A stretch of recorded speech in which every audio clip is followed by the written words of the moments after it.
Bajo un puente, una abuela intentaba mantener con vida a sus dos nietos. Su casa había sido demolida por una constructora. La hija del dueño lo vio y decidió cambiarlo todo. Pero la verdad era cruel. Quien causó esa tragedia era el hombre al que ella llamaba papá. Déjame contarte algo, mi amigo. Hay casas que son solo muros y hay casas que son memoria con techo. La casa de Esperanza Ramírez era de esas. No porque fuera grande ni porque tuviera lujos. No, qué va.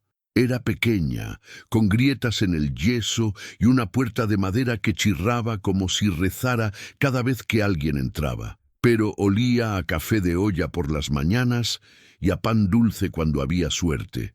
Y en el patio, bajo un cielo que a veces parecía demasiado alto para los problemas terrenales, crecía un limonero viejo como ella. Ese árbol había sido plantado por Francisco, su esposo. Pancho, como le decía cuando estaban solos. «Pa' que nunca nos falte algo fresco en la mesa, vieja», le dijo el día que metió la semilla en la tierra con sus manos callosas de carpintero. Eso fue hace 40 años. El árbol creció, los limones llegaron, y Pancho también se fue, hace 12 años, dejándola con el aroma del cedro que él tallaba y el hueco que ningún mueble podía llenar.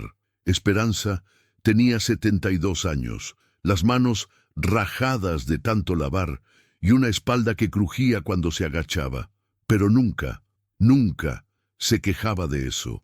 Su queja era más profunda, más silenciosa, la del corazón que entierra a un hijo antes de tiempo, porque su hijo, Javier, 38 años, trabajador de la construcción, padre de 2 niños pequeños, había muerto hacía apenas 6 meses. Un accidente de moto en la carretera a Toluca, una curva mal tomada. Una noticia que llegó en voz baja a las 3 de la tarde, cuando el sol todavía estaba alto y el mundo seguía girando como si nada. Y ahora Esperanza era abuela y madre otra vez, criando a Mateo, 3 años, y a Luna, 1 año y medio, porque la mamá de ellos, una muchacha que nunca terminó de echar raíces, se había ido 2 semanas después del entierro. «No puedo, doña Esperanza. Perdón, yo no nací para esto». Esperanza no la juzgó, solo dijo: «Ándale, pues. Yo sí nací». Y así fue como la casa, ya marcada con la ausencia de Pancho, ahora también llevaba el silencio de Javier. Pero en las paredes seguían las marcas de lápiz con la altura del niño, desde los 2 hasta los 14 años. Y en una lata de galletas Marías, Esperanza guardaba una foto 3x4 de Pancho con bigote, el acta de nacimiento de Javier y un papel amarillo escrito con letra temblorosa de su esposo antes de morir: «Si un día yo falto, tú sigues siendo casa». El día en que la tierra se movió, pero no por temblor, la mañana del 23 de febrero, amaneció con ese aire raro que tiene la Ciudad de México cuando algo malo está por pasar. No era smog, no era frío. Era esa sensación de que el mundo sabe algo que tú todavía no. Esperanza estaba en el patio colgando la ropa de Mateo en el tendedero cuando escuchó el motor. Un motor grande, de camión, luego otro y otro. El ruido no venía de la avenida, venía de su calle. Se asomó por el portón de lámina y vio lo que nadie quiere ver: 3 camionetas blancas con logotipos que no entendía.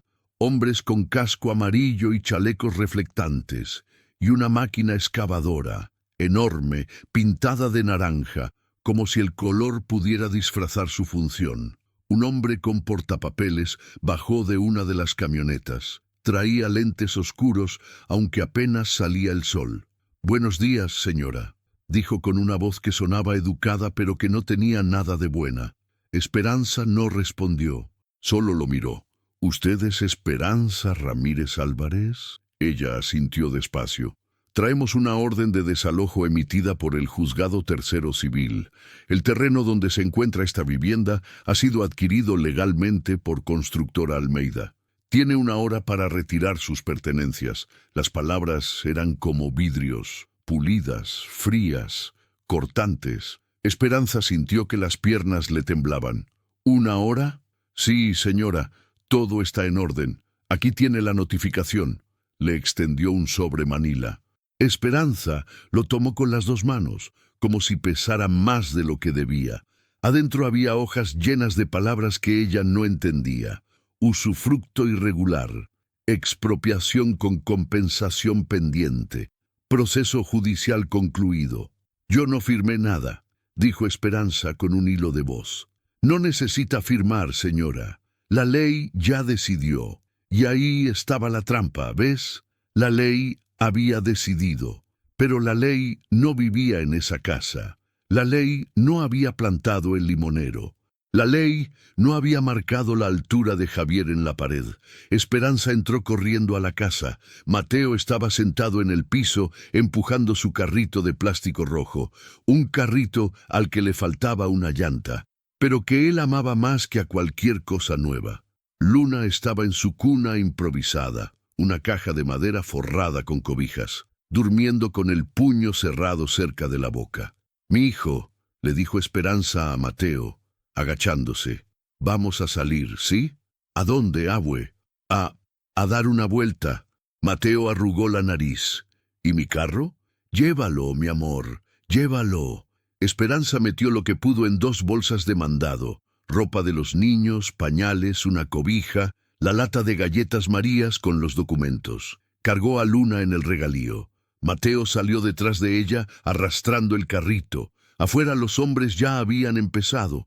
El ruido de la excavadora era como un animal metálico masticando huesos. La primera pared cayó con un estruendo que hizo llorar a Luna. Esperanza apretó los ojos, pero no lloró. No podía llorar. Si lloraba, Mateo se asustaría más. Si lloraba, Luna no pararía. Si lloraba, ella misma no podría parar. Uno de los trabajadores, un muchacho joven, moreno, con cara de arrepentimiento, se acercó. «Lo siento, señora», dijo bajito, casi como confesión. Esperanza solo asintió, porque el muchacho no tenía la culpa. Él también era pobre, también necesitaba el trabajo, también obedecía órdenes. La segunda pared cayó, y con ella la marca de lápiz donde decía Javier, 8 años, 1993. El limonero quedó enterrado bajo los escombros, bajo el puente donde la ciudad pisa sin ver. Para las 6 de la tarde, la casa de Esperanza ya no existía. En su lugar quedaba un terreno plano, como si nunca hubiera habido vida ahí, como si el pasado pudiera borrarse con una máquina. Esperanza caminó sin rumbo, cargando a Luna, con Mateo agarrado de su falda. No tenía familia cercana, no tenía amigos con espacio de sobra, no tenía dinero para un cuarto de hotel, no tenía nada más que las 2 bolsas y los 2 niños. Llegó al puente de San Antonio, ese que cruza el río Churubusco, un río que ya no es río, solo canal sucio con agua café y basura flotando. Ahí, bajo el concreto frío del puente, entre el ruido de los carros que pasaban arriba como si pisaran el techo de su nueva vida, Esperanza se sentó. El suelo estaba húmedo, olía a orines y a abandono. Había bolsas de plástico enredadas en las rejas, botellas vacías y un colchón viejo tirado a unos metros, tan sucio que daba más asco que alivio. Esperanza extendió la cobija en el piso, sentó a Mateo, acostó a Luna. «Abue, ¿aquí vamos a dormir?», preguntó Mateo con los ojos muy abiertos. Esperanza tragó saliva. «Solo por hoy, mijo. Mañana buscamos otro lugar». Pero los dos sabían, aunque Mateo no tuviera palabras para decirlo, que mañana era una mentira piadosa. Esa noche, el frío atravesó la cobija como si fuera papel. Luna lloraba cada rato y Esperanza la acunaba contra su pecho, soplándole aire tibio en las manitas heladas. Mateo se acurrucó junto a ella, aferrándose al carrito rojo como si fuera un salvavidas. Arriba, los carros seguían pasando. Nadie bajaba la velocidad, nadie miraba hacia abajo, y Esperanza, por primera vez en 12 años, desde que enterró a Pancho, se permitió llorar, pero sin sonido. Solo lágrimas mudas que mojaban el cabello de Luna. Lloró por la casa, lloró por Javier, lloró por el limonero, lloró porque agotó su límite de aguante y nadie le había dicho que existía un límite. Pero cuando Mateo se movió y murmuró «abue», dormido, Esperanza se secó la cara con el dorso de la mano. Todavía no puedo caer, todavía no. Los días que parecen años pasaron 5 días bajo el puente. 5 días en los que Esperanza aprendió que la vergüenza duele más que el hambre. Aprendió que la gente te mira distinto cuando hueles a calle, que los niños ricos te señalan desde los carros, que algunos te dan monedas con lástima y otros te escupen palabras. Ponte a trabajar. Aprovechada. Estorbo. Esperanza no pedía limosna. No podía. Su orgullo, ese orgullo que la había sostenido toda la vida, no la dejaba extender la mano, pero tampoco tenía alternativa. Así que dejaba una lata vacía de chiles en vinagre cerca de la cobija.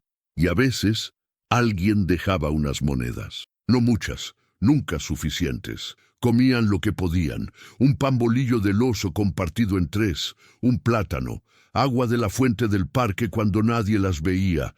Mateo dejó de preguntar cuándo volverían a casa. Dejó de sonreír. Empezó a tener una mirada vidriosa, como si su cerebro de 3 años ya hubiera entendido algo que no debería entender todavía, que el mundo podía ser cruel sin razón. Luna, por su parte, lloraba menos, y eso no era buena señal. Significaba que estaba débil, que se estaba acostumbrando al hambre. Esperanza sabía que no podían seguir así, pero no sabía cómo salir. Cada puerta que tocaba se cerraba. Cada oficina de gobierno le pedía documentos que no tenía, o citas que tardaban meses. El sistema no estaba hecho para salvar, estaba hecho para procesar. Y mientras tanto, bajo el puente, Esperanza sostenía a sus nietos con las manos rajadas y el corazón roto, preguntándose si habría un límite para cuánto puede aguantar un ser humano antes de que simplemente deje de ser. Cuando el cuerpo dice basta, pero el alma no puede. El 6.º día bajo el puente, Luna amaneció con fiebre. No era una fiebre cualquiera, era de esas que queman la frente como si el cuerpo estuviera peleando una guerra interna.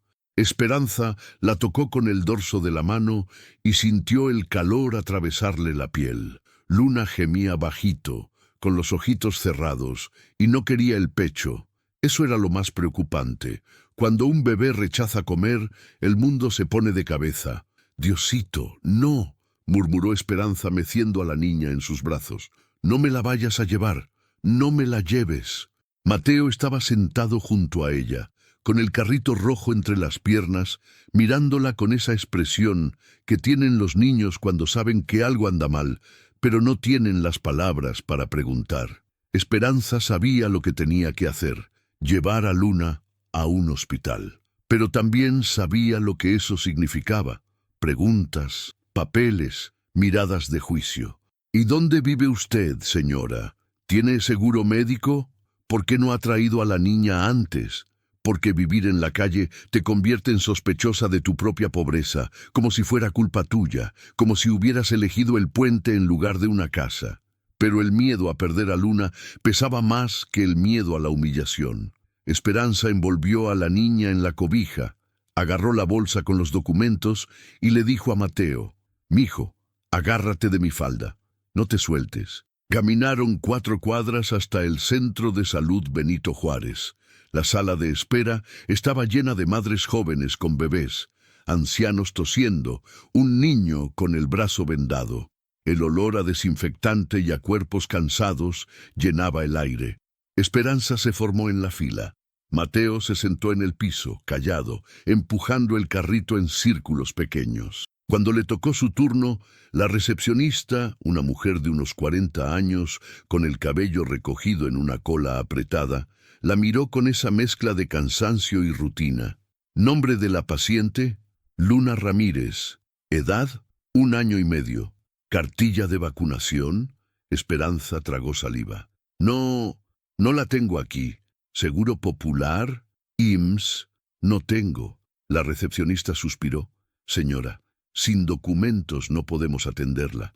Puede ir a urgencias si es grave, pero va a tardar horas. Tiene fiebre muy alta, dijo Esperanza, con la voz quebrándose.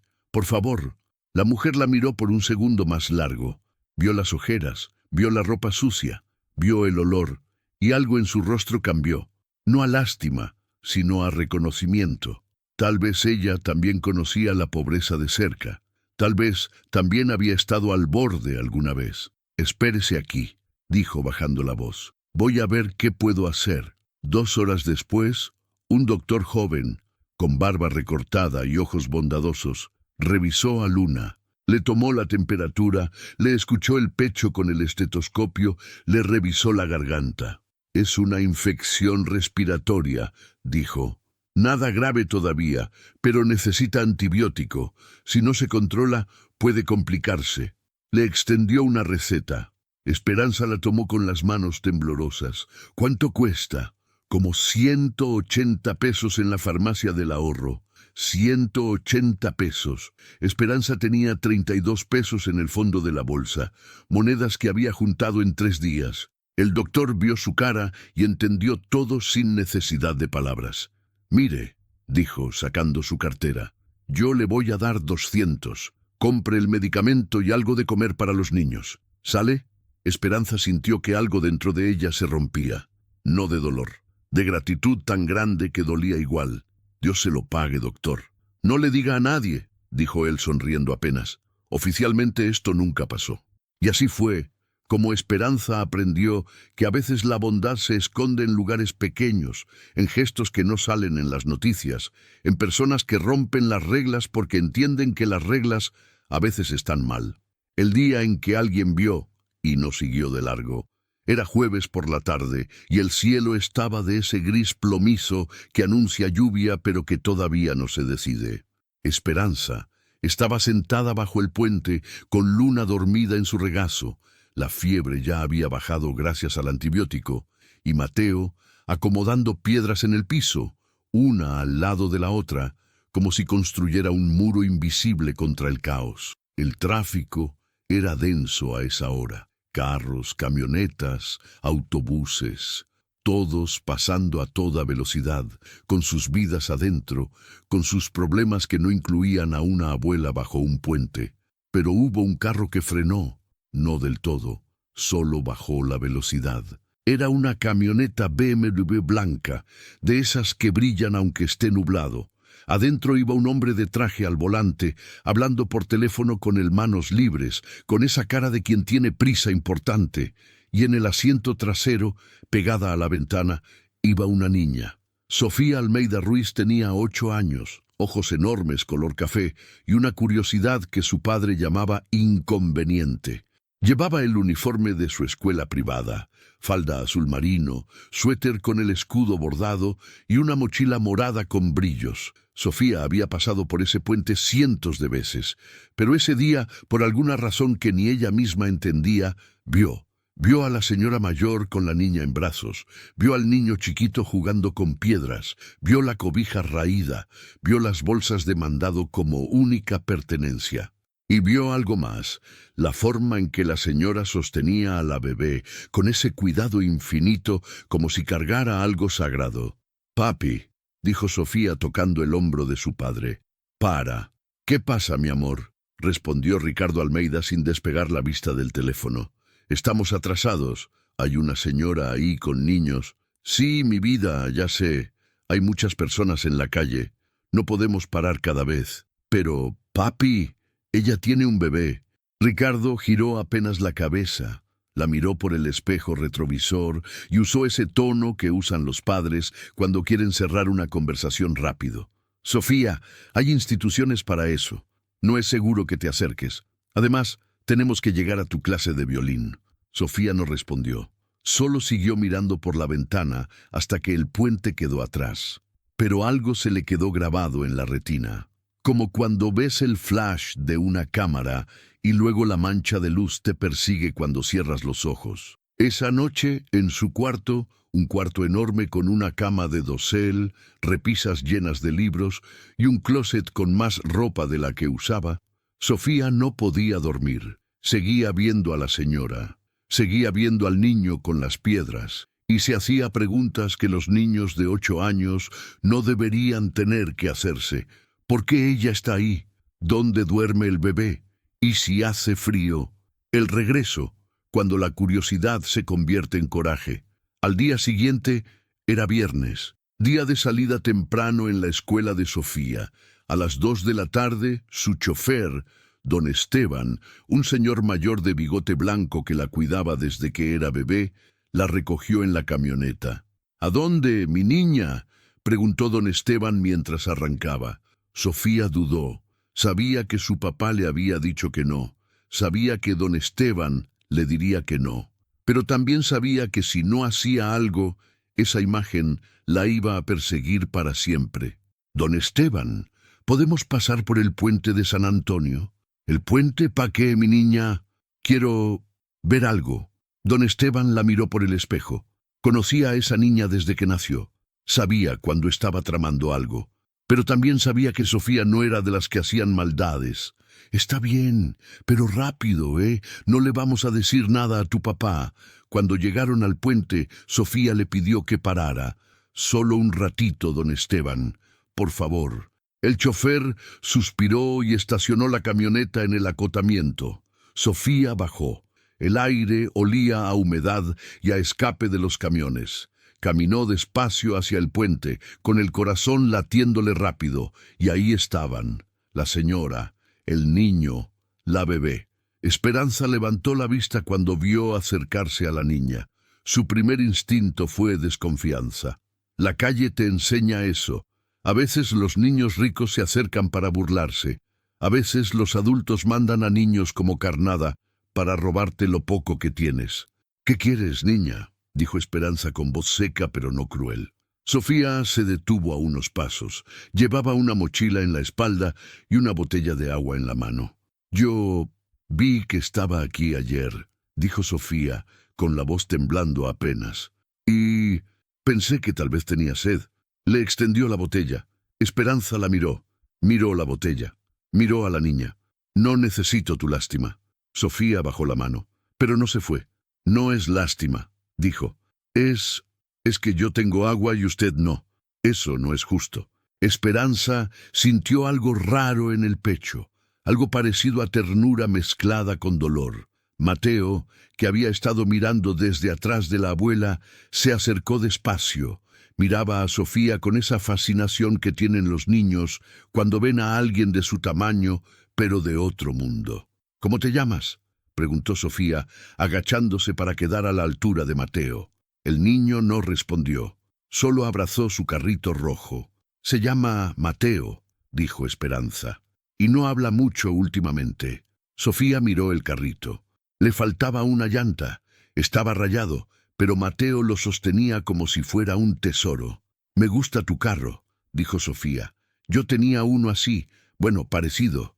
Mateo la miró con los ojos muy abiertos. —¿De verdad? —Sí, pero se me perdió. Mateo asintió, como si eso tuviera mucho sentido. Sofía se sentó en el piso, sin importarle que su falda del uniforme se ensuciara. Sacó de su mochila un paquete de galletas Marías y un jugo de manzana. —Traje esto de mi lunch —dijo—. ¿Quieren? Esperanza iba a decir que no, pero vio la forma en que Mateo miraba las galletas. Vio cómo se le hacía agua la boca y tragó su orgullo. —Gracias, niña. Mateo tomó el paquete con las 2 manos, lo abrió despacio, como si temiera romperlo, y sacó una galleta. La partió en 2 y le dio la mitad a Esperanza. —Pa' ti, abue. Esperanza sintió que los ojos se le llenaban de lágrimas, pero las aguantó. —Eres un buen niño, mi amor. Sofía sonrió. Y en ese momento, algo cambió. No fue grande, no fue ruidoso. Fue como cuando una semilla se rompe bajo la tierra y nadie la ve, pero la planta ya empezó a crecer. El vínculo, construido en migajas y en silencios compartidos, Sofía empezó a volver. No todos los días, no siempre a la misma hora, pero sí con frecuencia suficiente para que Mateo empezara a esperarla. La primera semana, Sofía llevaba cosas de su lunch: fruta, sándwiches, jugos. Don Esteban hacía la vista gorda, aunque sabía perfectamente lo que la niña estaba haciendo. —Tu papá me va a correr, niña —le decía, pero sin verdadera molestia. —No le voy a decir, don Esteban, lo prometo. La segunda semana, Sofía empezó a llevar cosas de su casa: un suéter que ya no le quedaba, un paquete de pañales que compró con su domingo, una cobija que sacó del closet de la casa de campo que nunca usaban. Esperanza aceptaba, pero con resistencia. Cada vez que Sofía le daba algo, Esperanza decía: «Esto te lo voy a pagar cuando pueda, ¿eh? No tiene que pagarme». «Sí tengo», respondía Esperanza con firmeza, «porque si no te pago, entonces soy una limosnera. Y yo no soy eso». Sofía no entendía bien la diferencia, pero respetaba el tono. Con el tiempo empezaron a hablar, conversaciones pequeñas pero reales. Un día Sofía preguntó: «¿Por qué vive aquí?». Esperanza dudó, pero algo en los ojos de esa niña, una sinceridad que no juzgaba, solo quería entender, la hizo hablar. «Porque me quitaron mi casa». «¿Quién?». «Una compañía grande. Dijeron que el terreno era de ellos. Trajeron máquinas y...». Esperanza tragó saliva y la echaron abajo. Sofía frunció el ceño. «Pero, ¿cómo van a tirar una casa si usted vivía ahí? Porque la ley dijo que sí podían. Pero eso está mal». «Sí, niña», dijo Esperanza con una sonrisa triste. «Sí está mal, pero a veces las cosas malas son legales». Sofía se quedó callada, procesando eso. Era una idea demasiado grande para su cabeza de 8 años. Siempre le habían enseñado que lo legal era lo bueno, que las reglas estaban para proteger, y ahora resultaba que las reglas podían destruir. Otro día, Sofía le preguntó por Luna. «¿Ella es su hija?». «Es mi nieta». «¿Y sus papás?». Esperanza miró a la niña dormida en sus brazos. «Su papá era mi hijo. Se murió hace poco y su mamá se fue». Sofía no supo qué decir. Solo extendió la mano y tocó muy suave el brazo de Esperanza. «Lo siento». Esperanza asintió. «Gracias, niña». Y así, poco a poco, dos mundos que nunca deberían haberse tocado empezaron a entrelazarse. Cuando las preguntas inocentes cortan como navajas un miércoles por la tarde, Sofía llegó más emocionada que de costumbre. «Esperanza, ¿sabe qué?». Ya no le decía señora. Esperanza le había dicho que la llamara por su nombre. «Mi papá construye edificios, construye cosas bien bonitas». Esperanza, que estaba dándole de comer a Luna con una papilla que había comprado con las monedas del día, se quedó paralizada. «¿Tu papá construye?». «Sí, tiene una empresa. Se llama...». Sofía hizo memoria. «Constructora Almeida. Hace departamentos y plazas comerciales». El mundo de Esperanza se detuvo. El ruido del tráfico se volvió lejano. El aire se volvió pesado. Constructora Almeida. El mismo nombre que estaba en los papeles del sobre Manila. El mismo nombre que estaba en el letrero que pusieron frente a los escombros de su casa. Esperanza sintió que la sangre se le iba a los pies. «¿Estás bien?», preguntó Sofía, notando el cambio. «Sí, mi niña», mintió Esperanza. «Solo me mareé un poco». Pero no era mareo, era rabia, era injusticia, era ironía cruel. La niña que la había estado ayudando, la única persona que la había visto como humana en semanas, era la hija del hombre que le quitó todo. Esperanza no dijo nada.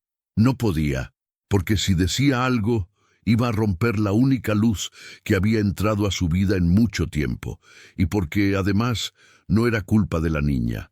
Sofía no sabía. Sofía era inocente. Sofía solo era bondad en un mundo que había olvidado cómo se veía.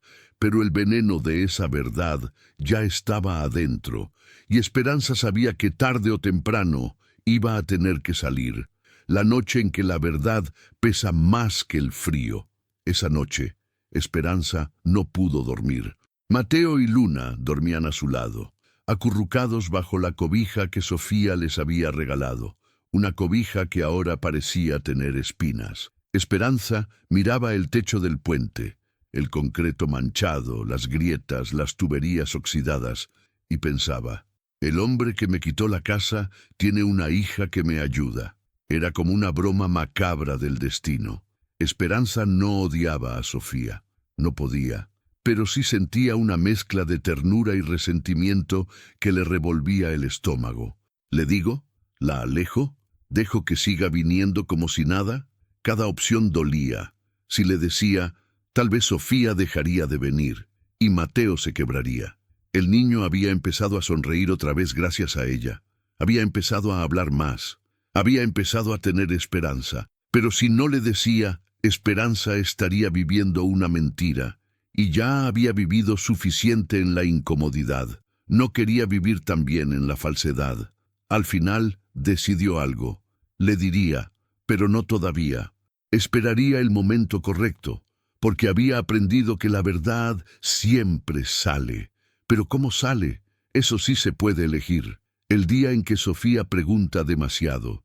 2 semanas después, Sofía llegó con algo distinto en la cara. No era alegría, era curiosidad incómoda. Se sentó junto a Esperanza, le dio a Mateo un paquete de crayones y un cuaderno para colorear, y luego se quedó callada un rato. «¿Qué pasa, niña?», preguntó Esperanza.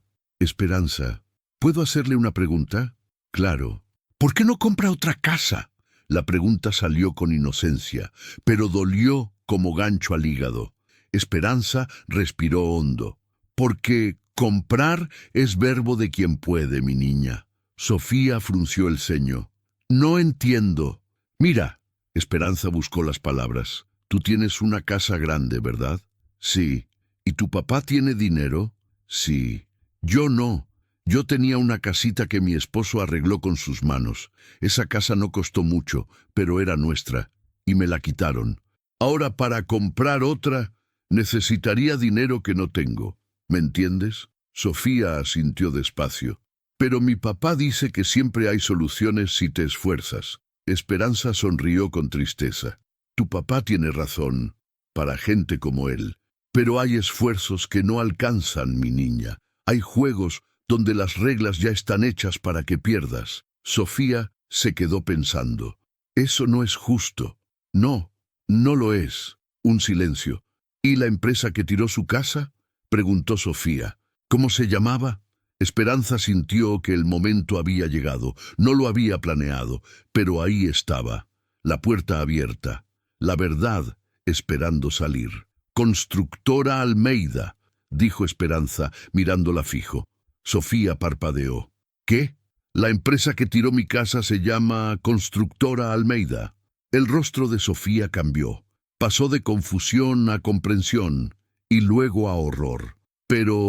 Pero esa es la empresa de mi papá». Esperanza asintió. Sofía se quedó paralizada. Su cerebro intentaba juntar las piezas. Su papá, Esperanza, la casa, el puente, las máquinas, los niños. Y cuando todas las piezas encajaron, el mundo de Sofía se quebró. ¿Mi papá hizo esto?». Esperanza no quería lastimarla, pero tampoco podía mentir. «No sé si tu papá lo supo, mi niña. A veces los dueños solo firman papeles y no ven a las personas». Pero eso no consolaba a Sofía. Sus ojos se llenaron de lágrimas. «Yo no sabía», susurró. «Yo no sabía». «Lo sé, mi amor. Tú no tienes la culpa». Sofía se abrazó las rodillas y empezó a llorar. No era llanto de niña chiquita, era llanto de alguien que acaba de aprender que el mundo es más complicado y más cruel de lo que pensaba. Mateo, que había estado coloreando, se acercó y le puso una mano en el hombro. «No llores, Fía», dijo con su voz pequeña. Le decía Fía porque todavía no pronunciaba bien Sofía. Y eso la hizo llorar más, porque se dio cuenta de que el niño que ella ayudaba ahora la consolaba a ella. La semilla de la rebelión. Esa noche, Sofía regresó a su casa con los ojos rojos. Su papá no estaba. Como siempre, llegaba tarde. Sofía subió a su cuarto, cerró la puerta y se sentó en la cama. Pensó en Esperanza, en Mateo, en Luna. Pensó en la casa que nunca vio pero que imaginaba. Pequeña, con un patio, con un árbol. Pensó en las máquinas, en los hombres con casco, en el ruido, y pensó en su papá, el hombre que le enseñó a andar en bici, el que le leía cuentos cuando era chiquita, el que siempre decía, hay que ser buenas personas, Sophie, siempre. Pero si era buena persona, ¿cómo pudo hacer eso? Sofía abrió su mochila y sacó una hoja. Tomó un crayón morado y escribió con letra grande, «¿Por qué?».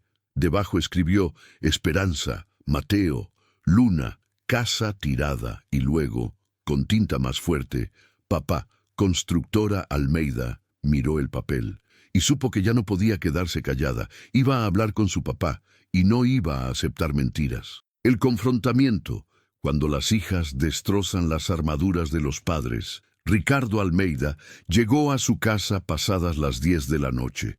Como siempre, traía el saco en el brazo, la corbata floja y esa cara de hombre que mide el mundo en contratos y plazos de entrega. La casa estaba en Bosques de las Lomas, una zona donde las rejas son altas, los jardines perfectos, y los vecinos se saludan con la distancia educada de quien no quiere involucrarse. Era una casa grande, demasiado grande para 2 personas. Ricardo dejó el portafolio en la entrada, se quitó los zapatos y subió las escaleras. La puerta del cuarto de Sofía estaba entreabierta. Había luz. Tocó suave. «¿Sophie? ¿Todavía despierta?» No hubo respuesta. Empujó la puerta y la vio sentada en el borde de la cama, con la mirada fija en la pared. Tenía un papel en las manos. «Mi amor, ¿qué haces despierta?», preguntó Ricardo entrando. «Ya es tarde». Sofía lo miró, y en esa mirada había algo que Ricardo no había visto antes. Decepción. «Papi, tú tiraste la casa de Esperanza». Ricardo parpadeó, confundido. «¿Quién es Esperanza?». Sofía apretó el papel en sus manos. «La señora que vive bajo el puente de San Antonio, con sus 2 nietos, Mateo y Luna». Ricardo frunció el ceño. «¿De qué hablas, Sophie? Tú le tiraste su casa, tu empresa, Constructora Almeida». La voz de Sofía temblaba, pero no de miedo, de rabia contenida. «Le tiraste su casa y ahora ella vive en la calle». Ricardo sintió un pinchazo incómodo en el pecho. No de culpa, de molestia, porque esta conversación no debería estar pasando. Su hija no debería estar metida en esos temas. «Sofía, no entiendes cómo funcionan las cosas», dijo, usando ese tono que usan los adultos cuando quieren cerrar un tema. «Nosotros no tiramos casas, así porque sí. Hay procesos legales, hay notificaciones, Había una abuela», interrumpió Sofía, levantándose de la cama. «Había una abuela con 2 niños chiquitos. ¿Eso también estaba en tu proceso legal?». Ricardo se pasó la mano por la cara, cansado. «Mira, mi amor, yo sé que suena feo, pero así funciona el desarrollo urbano. A veces hay que remover viviendas irregulares para construir algo mejor. ¿Algo mejor para quién?». Ricardo se quedó callado. Sofía dio un paso hacia él. «Papi, esa señora perdió todo. Su casa tenía las marcas de su hijo en la pared. Tenía un árbol que plantó su esposo. Y ustedes lo tiraron todo. Y ahora ella duerme en el piso. Y la bebé estuvo enferma. Y Mateo ya no habla casi». «Sofía, ¿tú sabías?», preguntó ella con los ojos llenos de lágrimas. «¿Tú sabías que iba a pasar eso?». Ricardo sintió que algo dentro de él se apretaba. Yo firmo muchos proyectos, Sofía. No puedo estar en todos los detalles». «Entonces contrata a alguien que sí esté, porque lo que pasó no está bien». Ricardo respiró hondo. Quiso responder con lógica, con números, con argumentos de negocio. Pero cuando miró a su hija, esa niña de 8 años que lo miraba como si fuera un extraño, supo que ningún argumento iba a funcionar, porque no estaba hablando con un inversionista. Estaba hablando con su conciencia, y su conciencia tenía 8 años y ojos que no sabían mentir. «Vete a dormir, Sofía», dijo finalmente, con la voz cansada. «Ya es tarde. No me voy a dormir hasta que me prometas que vas a arreglar esto». «No puedo prometer eso». «Entonces, yo tampoco puedo prometerte que te voy a ver igual», dijo Sofía, y salió del cuarto, dejando la puerta abierta. Ricardo se quedó ahí, solo, en medio del cuarto lleno de juguetes caros y libros sin leer, sintiendo por primera vez en muchos años algo que había aprendido a ignorar: vergüenza. La noche más larga, cuando el silencio grita más fuerte que las palabras. Ricardo no durmió. Se quedó en su oficina de la casa, sentado frente a la computadora, con una copa de whisky que no tomaba y un montón de papeles que no leía. Abrió el archivo del proyecto Residencial Aurora. El edificio que estaban construyendo en el terreno donde antes estaba, donde antes estaba lo que fuera que hubiera estado. Leyó el reporte de adquisición de tierras. Lote irregularmente ocupado. Proceso de desalojo ejecutado conforme a normativa vigente. Compensación monetaria, pendiente de trámite. Pendiente de trámite. Esas 3 palabras le quemaron los ojos. Ricardo se recargó en el respaldo de la silla y cerró los ojos. Recordó algo que su propio padre, don Joaquín Almeida, albañil toda la vida, le había dicho cuando Ricardo era adolescente. «Mijo, si algún día llegas a tener poder, acuérdate de una cosa. El poder no te hace mejor persona, solo te hace más peligroso si eres un cabrón». Ricardo había crecido pobre, en una colonia al oriente de la ciudad, donde las calles no tenían nombres oficiales y el agua llegaba 2 veces por semana. Su papá trabajó hasta reventarse para que Ricardo pudiera estudiar ingeniería, y Ricardo juró que nunca volvería a ser pobre. Cumplió esa promesa, pero en el camino se había convertido en el tipo de hombre que su papá despreciaría. No tenía respuesta, y eso era lo peor. Cuando el universo te pone frente al espejo y no puedes desviar la mirada. Al día siguiente era sábado. Sofía no bajó a desayunar. Cuando Ricardo tocó su puerta, ella solo dijo: «No quiero hablar contigo». Ricardo sintió el golpe, pero no insistió. Don Esteban llegó a media mañana para llevar a Sofía a su clase de natación. Pero cuando la niña bajó, en lugar de ir hacia la alberca, le dijo al chofer: «Don Esteban, ¿podemos pasar por el puente?». Ricardo, que estaba en la sala revisando el celular, levantó la cabeza. «¿A dónde vas, Sofía?». «A mi clase», mintió ella. «Te acompaño».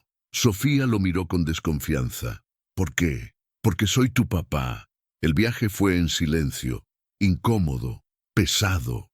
Don Esteban, que ya sabía perfectamente lo que estaba pasando, manejaba despacio, como si quisiera darle tiempo al mundo para acomodarse.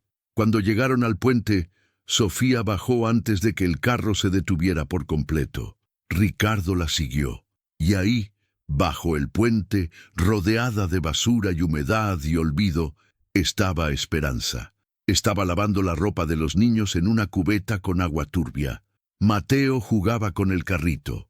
Luna dormía envuelta en la cobija que Sofía le había dado. Cuando Esperanza levantó la vista y vio a Ricardo Almeida, traje caro, reloj que costaba más que un año de comida, supo exactamente quién era. No por haberlo visto antes, sino porque ese tipo de hombres se reconocen a distancia. Ricardo se quedó parado a unos metros. No se acercaba, no hablaba, solo miraba. Miraba la cobija raída, miraba el suelo húmedo, miraba a los niños. Y miraba a Esperanza, esa mujer de 72 años que debería estar descansando en una mecedora, no lavando ropa en un puente. Sofía corrió hacia Esperanza y la abrazó. «Vine con mi papá», dijo, «para que vea». Esperanza miró a Ricardo, y Ricardo miró a Esperanza. El silencio entre ellos era como un juicio sin palabras. Finalmente, Ricardo dio un paso adelante. Se quitó los lentes de sol, porque esconderse detrás de ellos en ese momento hubiera sido cobardía. «Señora», empezó a decir. «Esperanza», lo interrumpió ella. «Me llamo Esperanza Ramírez». «Señora Esperanza», corrigió Ricardo tragando saliva. Yo soy Ricardo Almeida». «Lo sé», dijo Esperanza con voz calmada pero filosa. «Usted es el dueño de la empresa que me dejó en la calle». Ricardo apretó la mandíbula. «Yo no sabía que yo existía», terminó Esperanza. «Claro que no sabía, porque para usted yo soy un papel, un trámite, un pendiente de compensación». Ricardo sintió como si le hubieran dado una bofetada. «No es así». «Entonces, ¿cómo es?», preguntó Esperanza dejando la ropa y poniéndose de pie. «Dígame, señor Almeida, ¿cómo es?». Ricardo buscó las palabras, pero no las encontró, porque cualquier cosa que dijera sonaría a excusa. Esperanza se acercó un paso. «Usted no me tiró la casa con sus propias manos. Eso es cierto, pero firmó para que otros lo hicieran, y eso no es menos responsabilidad». Es más, porque usted tiene el poder de parar, y no lo hizo. Ricardo sintió que algo dentro de él se quebraba. No era culpa, era algo más profundo, era reconocimiento. Reconocer que había construido un imperio sobre la idea de que así son los negocios. Reconocer que nunca había querido ver los rostros. Reconocer que su hija, de 8 años, tenía más humanidad que él. Yo lo siento, dijo, y su voz sonó hueca incluso para él mismo. Lo siento. No me devuelve mi casa, señor, respondió Esperanza. Lo siento, no me devuelve la jabuticabeira que plantó mi esposo. Lo siento, no borra las marcas de mi hijo en la pared. Ricardo asintió, derrotado. ¿Qué puedo hacer? Esperanza lo miró fijo. No sé, pero no me ofrezca dinero para callarme, porque eso no es justicia, es compra de conciencia. Ricardo respiró hondo. ¿Y si le consigo un lugar? ¿Un departamento? Algo digno. Esperanza dudó, porque la oferta era tentadora. Dios, qué tentadora era. Tener un techo, una cama, agua caliente, que los niños pudieran dormir sin frío, pero también sabía que aceptar sin exigir más sería traicionarse a sí misma. ¿Y las demás?, preguntó Esperanza. ¿Las demás? ¿Las otras familias que su empresa desalojó, también van a tener un lugar? ¿O solo yo, porque su hija me vio? Esa pregunta fue como un golpe en el estómago, porque tenía razón. Si Ricardo solo ayudaba a Esperanza, no estaba siendo justo. Estaba siendo conveniente. Estaba comprando la paz con su hija, no reparando el daño. Yo no sé cuántas fueron, admitió Ricardo. Entonces averígüelo, dijo Esperanza, y cuando lo sepa, búsquelas y déles lo que les quitó, dignidad. Sofía, que había estado callada todo ese tiempo, se acercó a su papá y le tomó la mano. «Papi, tú siempre dices que eres buena persona», dijo con voz temblorosa. «Ahora demuéstralo». Ricardo miró a su hija, luego a Esperanza, luego a los niños, y supo que ya no podía esconderse detrás de contratos y abogados. El primer paso, pequeño, imperfecto, pero real. Esa misma tarde, Ricardo hizo algo que nunca había hecho. Canceló sus compromisos del domingo. Se encerró en su oficina y llamó a Mauricio, su director legal. «Mauricio, necesito un reporte completo de todas las familias desalojadas en los últimos 2 años, con nombres, direcciones previas, situación actual».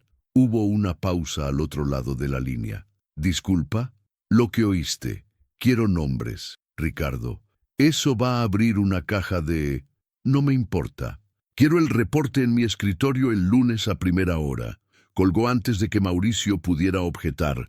Luego llamó a Fernanda, su asistente. «Fernanda, investiga opciones de vivienda temporal, departamentos en renta. Algo digno, no esas madrigueras de interés social. Y quiero un fondo». «¿Un fondo?» «Sí, un fondo de reparación habitacional. Lo vamos a crear dentro de la empresa, con presupuesto real». Fernanda, que llevaba 5 años trabajando con él y nunca lo había escuchado hablar así, solo atinó a decir: «Está bien, licenciado». Ricardo colgó y se quedó mirando la ventana. Afuera, la ciudad brillaba con sus luces de noche, bonita desde lejos, cruel de cerca, y por primera vez en años, Ricardo Almeida sintió algo que había olvidado, responsabilidad que no se podía delegar. El cambio en Sofía, cuando los héroes son niños que no se rinden. Esa noche, Sofía entró al cuarto de su papá. Ricardo estaba sentado en la cama con la computadora en las piernas. «¿Puedo pasar?», preguntó ella. «Claro, mi amor». Sofía se sentó a su lado. «¿De verdad vas a ayudar a Esperanza?». «Sí». «¿Y a las demás familias?». Ricardo dudó, porque la verdad era que no sabía cómo iba a hacerlo, pero sabía que tenía que hacerlo. «Voy a intentarlo, Sophie. No va a ser fácil, y no va a ser rápido, pero lo voy a intentar». Sofía lo abrazó. «Gracias, papi». Y Ricardo, que no lloraba desde que tenía 12 años, sintió que los ojos se le llenaban, porque su hija lo había salvado, no del fracaso, sino de convertirse en un hombre que no merecía su amor. La semilla que empieza a crecer Esperanza frágil, pero real. 3 días después, Ricardo volvió al puente. Esta vez no llevaba traje. Llevaba jeans y una chamarra. Y llevaba algo en las manos, un sobre. Esperanza lo vio llegar. No sonrió, solo lo miró. «Señora Esperanza», dijo Ricardo, «encontré un departamento. No es grande, pero es digno. 2 cuartos. Tiene cocina, baño completo. Está en Iztapalapa, cerca de una escuela». Le extendió el sobre. Adentro había un contrato de renta pagado por 6 meses y las llaves. Esperanza lo tomó con manos temblorosas. «¿Y cuánto le debo?» «Nada. No puedo aceptar sin...» «No es caridad», interrumpió Ricardo. «Es reparación. Y todavía no es suficiente, pero es un inicio». Esperanza miró el sobre, luego a Mateo, luego a Luna, y por primera vez en semanas permitió que una lágrima rodara por su mejilla. «Gracias», susurró. Ricardo asintió. «Hay más familias, ¿verdad?», preguntó Esperanza. «Sí, encuéntrelas». «Lo haré».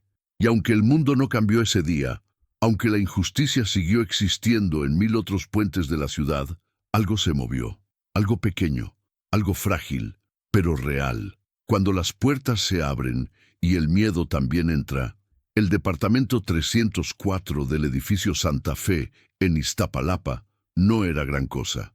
Tenía 2 cuartos pequeños, una cocina con estufa de 2 hornillas, un baño con azulejos despostillados pero limpios y una sala que apenas cabía un sofá.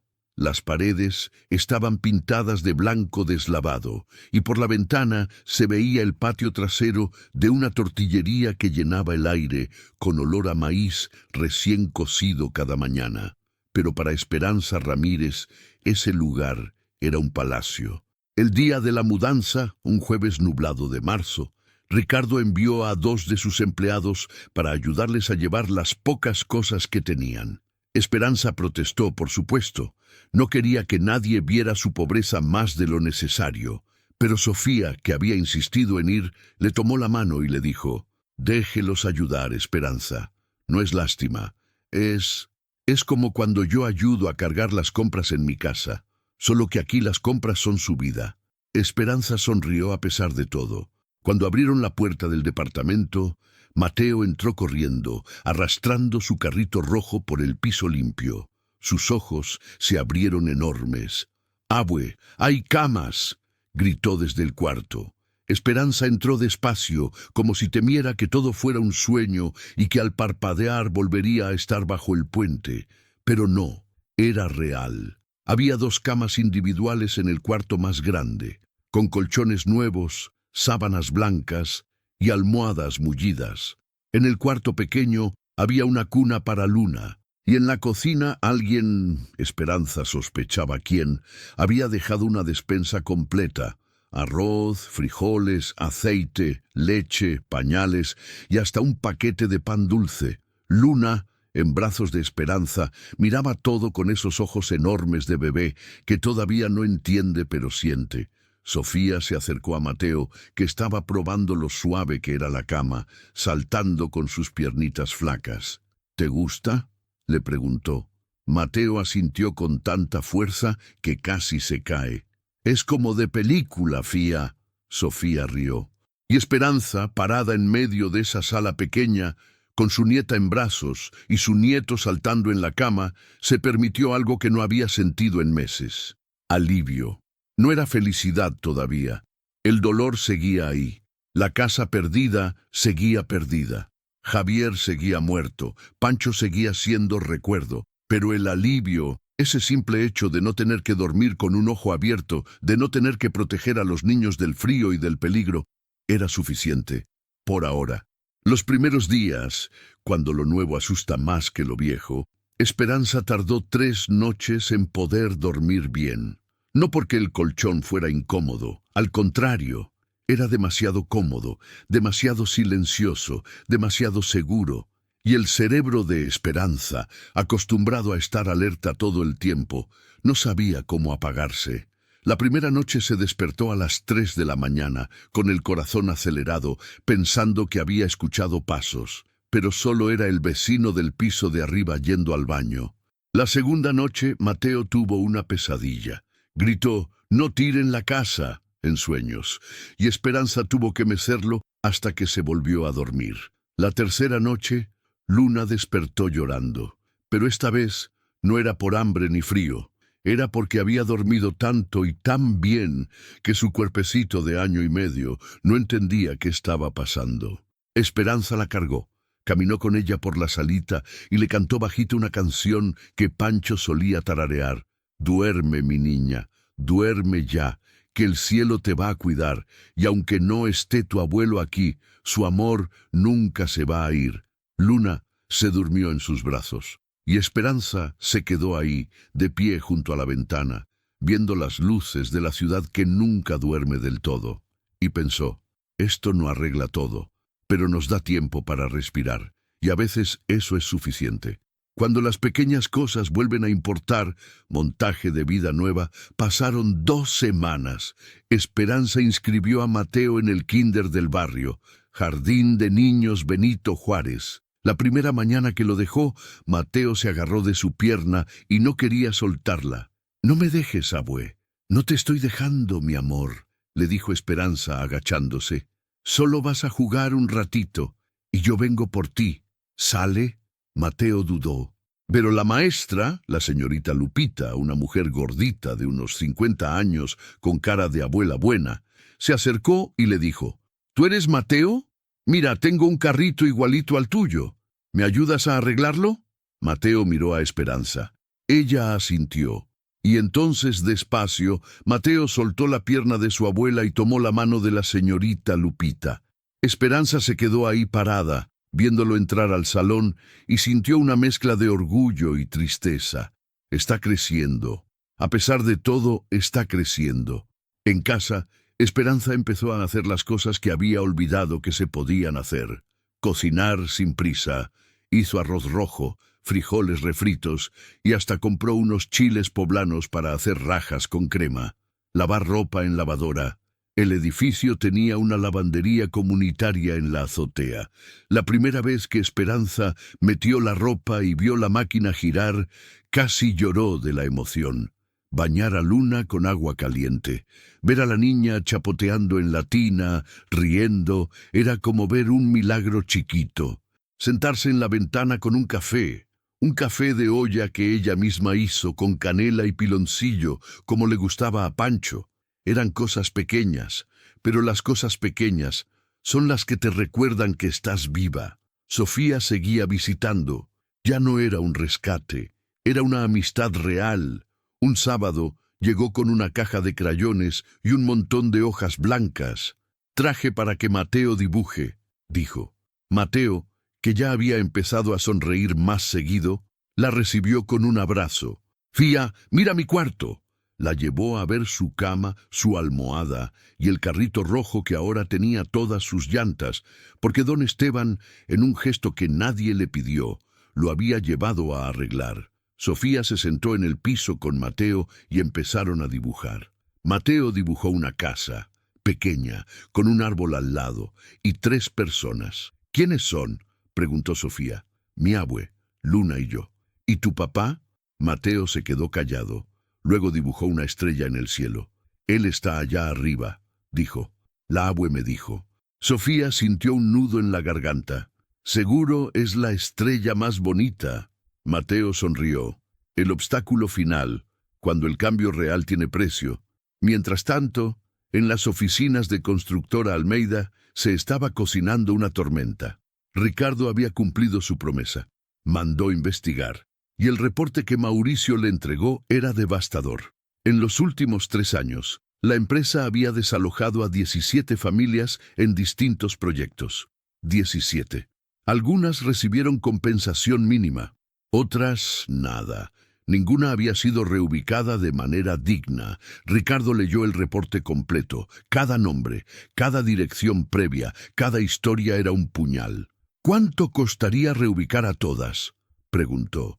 Mauricio, que estaba sentado frente al escritorio, sacó una calculadora. «Entre viviendas temporales, compensaciones y el fondo que quieres crear, Estamos hablando de unos 8 millones de pesos, tal vez más. Ricardo tragó saliva. ¿Y cómo afecta eso a las finanzas de la empresa?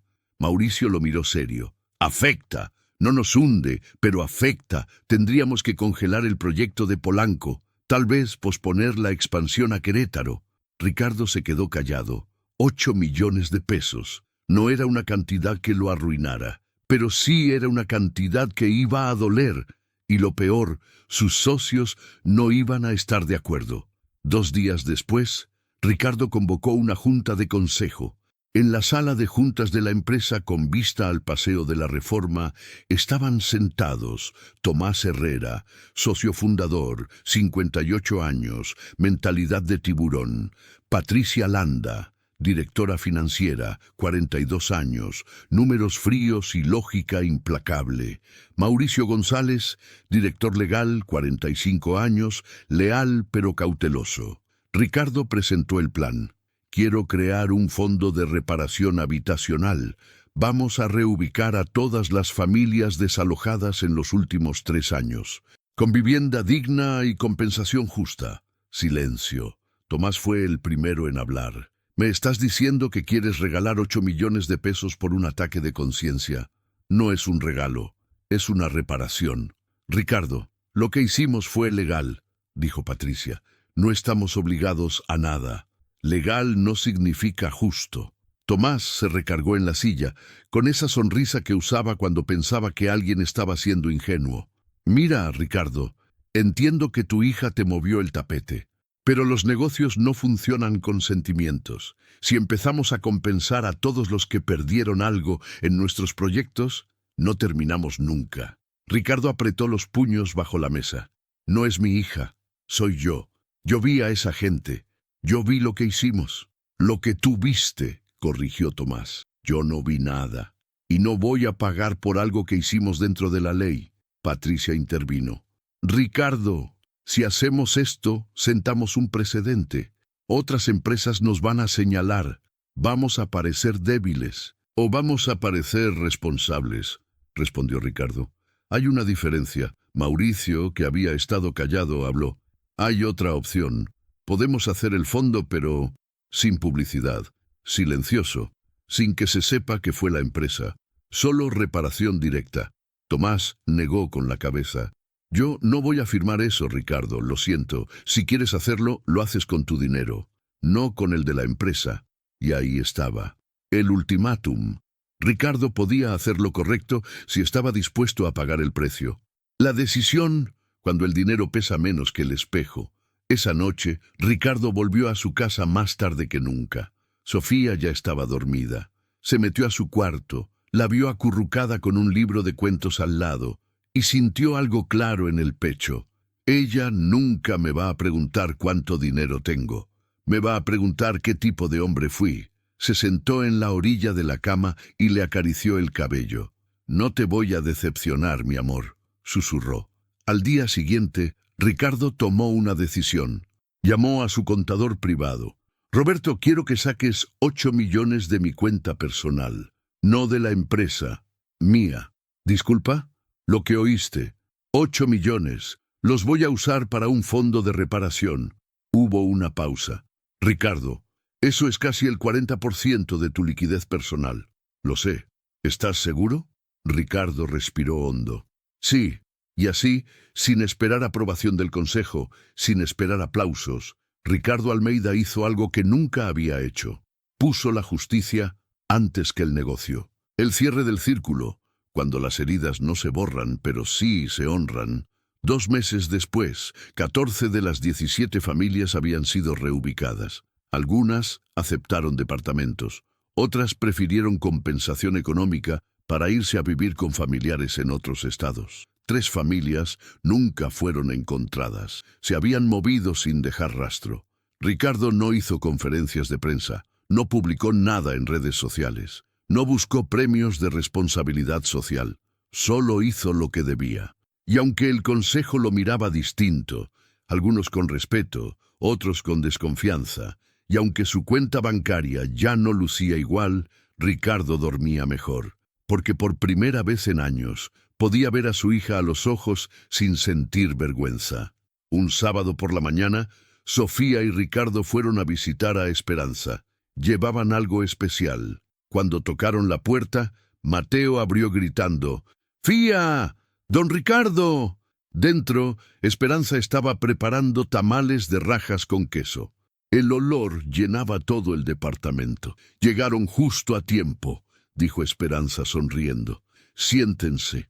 Comieron juntos. Hablaron de cosas simples, de la escuela de Mateo, de lo grande que estaba Luna, de la vecina que prestaba libros de la biblioteca. Y luego, cuando terminaron, Ricardo sacó algo de una bolsa. «Señora Esperanza, trajimos algo». Era una maceta de barro, y adentro una planta pequeña con hojas verdes brillantes. «Es un limonero», dijo Sofía. «Todavía está chiquito, pero va a crecer». Esperanza se quedó sin palabras. Tocó las hojas con cuidado, como si fueran de cristal. «¿De verdad? De verdad», dijo Ricardo. «No es el mismo que tenía, pero es un inicio». Esperanza sintió que las lágrimas le quemaban los ojos. «Gracias», susurró. Mateo se acercó, mirando la planta con curiosidad. «¿Va a dar limones, abue?» «Sí, mi amor», respondió Esperanza. «Si lo cuidamos bien, sí». Sofía sonrió. «Lo vamos a plantar aquí». Esperanza miró alrededor del departamento. No había patio, pero había una ventana con buena luz. «Aquí mismo», dijo. «Lo vamos a poner junto a la ventana y lo vamos a regar juntos. ¿Sale?» Mateo asintió emocionado. Y así, entre los cuatro, colocaron la maceta en el alféizar de la ventana. El limonero todavía era pequeño, frágil, pero vivo. Epílogo, donde las cicatrices se convierten en sabiduría. 6 meses después. Mateo ya leía las vocales y cantaba las canciones del kinder. Luna daba sus primeros pasos tambaleantes, gritando «¡Bue!» cada vez que veía a Esperanza. Sofía seguía visitando, ahora con su papá casi siempre, y el limonero había crecido 15 centímetros. Una tarde, mientras Esperanza regaba la planta, Mateo le preguntó: «Abue, ¿algún día vamos a volver a tener casa como antes?» Esperanza lo miró, y en lugar de mentirle, le dijo la verdad. «No sé, mijo, tal vez no tengamos la misma casa, pero vamos a tener algo, porque nosotros seguimos aquí, y mientras estemos juntos ya tenemos lo más importante». Mateo pensó en eso. ¿El amor? Esperanza sonrió. «Sí, mi amor, el amor y la memoria. Nadie nos puede quitar eso». Mateo abrazó a su abuela, y Esperanza, de pie junto a la ventana con su nieto en brazos y el limonero creciendo despacio, supo algo. Esto no era un final feliz, pero era un final digno, y a veces eso es lo mejor que la vida puede ofrecer. Deja tu like y ayúdame a llevar esta historia a más corazones, para no perderte más historias que transforman. Suscríbete al canal.